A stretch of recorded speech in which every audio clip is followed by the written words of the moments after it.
nanambarany firotsahany amin'ny fifidianana filoham-pirenena ihany koa Andriamatoa Lersia izay filohan'ny fikambanana avo na ny andaovana ny olana programma nasa lehibe anankiroa hatreto no naseho ny mpanao gazety tetsy amin'ny Hôtel de France tetsy Analakely. Noho ny toedrara izay mitranga eto amin'ny firenena, indrindra eo amin'ny tsindry azo lena mahazo vahoaka malagasy sy ny fanararaotam-pahefana ataon'ny mpanao politika dia nanapa-kevitra hilatsaka kandida ho filoham-pirenena Andriamatoa Lersia filohan'ny fikambanana avo na andaovana ny olana. Ny lafin'ny fampianarana sy ny fahasalamana amin'ny programma nasa amin'ny velabelarina nandritra ny feonany tamin'ny mpanao gazety androany. Programmako voalohany dia mikasika ny fampianarana ary ny faharoa mikasika ny fahasalamana. Tsy tetehany hoe izao daholo ny programmako reto fa ireo angamba ny zavatra lazaiko hiaingako raha ohatra ka tonga eo amin'ny fitondràna.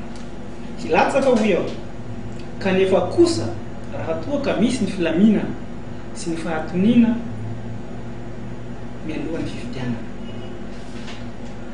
Voalohany indrindra ho eo mikasika ny fampianarana satria tsapako fapotika tanteraka izany hasin'ny fampianarana izany eto amintsika satria tsisy firenena afaka handroso na inona ezaka ataon'ny fanjakana raha tsy io mijerena voalohany satria araka ny mpanao gazety teo manandra tanteraka ny mpampianatra ary fadiranovana izy ampiasa fanjakana rehetrarehetra. Ny antofan'ny fanjakana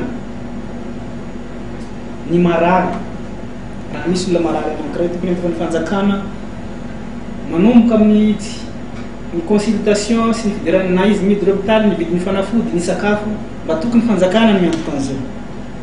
Fa raha zay zava misy mino aho fa mipetraka ny fitoviana eo amin'ny samy malagasy. Mahakasika ny mpanao politika malagasy dia nitsokerain'ity kandida ity fa lasa fitadiavam-bola sy antom-pivelomana tsotra izao sisa amin'ny fanaovana politika eto Madagasikara ary tsy mijery intsony ny fiainam-bahoaka sy ny tombotsoam-bahoaka. Nambarany tamin'izany fa lasa vesatra ho an'ny firenena ny fisian'ny antoko politika betsaka loatra eto Madagasikara.